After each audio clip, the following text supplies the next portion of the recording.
சந்தோஷமா நடனம் ஆடிட்டு இருந்த இவருக்கு இப்படி நடக்கும்னு எதிர்பார்க்கல.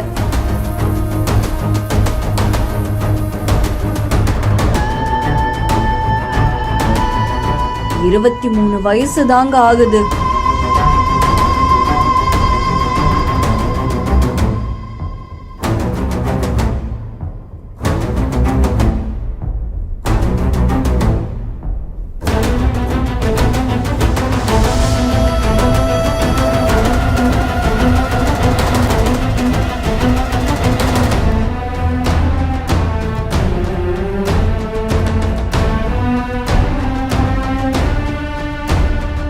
ஹரியானால 23 வயதாகக்கூடிய இளைஞர் ஒருத்தர் திடீர்னு மயங்கி விழுந்து உயிரிழந்த சம்பவம் அதிர்ச்சியை ஏற்படுத்தி இருக்கு. தனியார் வணிக வளாகத்துல நடந்த நிகழ்ச்சி ஒன்றுல அந்த இளைஞர் கலந்துக்கிட்டாங்க. அதை தொடர்ந்து அவங்களுடைய நண்பரோடு சேர்ந்து அவர் நடனம் ஆடிட்டு இருக்காரு. அந்த காட்சிகள் தான் சமூக வலைதளங்கள்ல வைரல் ஆயிட்டு இருக்கு. இதுல கொஞ்ச நேரத்திலேயே அந்த இளைஞர் அப்படியே மயங்கி விழுந்திருக்காங்க. பக்கத்துல இருந்தவங்க மயங்கிட்டாரு அப்படின்னு நினைச்சு எழுப்ப முயற்சி பண்ணிருக்காங்க. ஆனா அவர் எழுந்திருக்கவே இல்லை. அதை தொடர்ந்து மருத்துவமனையில அனுமதிச்சிருக்காங்க. அவரை பரிசோதனை பண்ண மருத்துவர்கள் மயங்கி விழுந்து உயிரிழந்த நிலையில ஹார்ட் அட்டாக் வந்து உயிரிழந்துட்டாங்க அப்படின்னு தெரிவிச்சிருக்காங்க. இந்த சம்பவம் அந்த பகுதியில் பெரும் பரபரப்பையும் அதிர்ச்சியையும் ஏற்படுத்தி இருக்கு.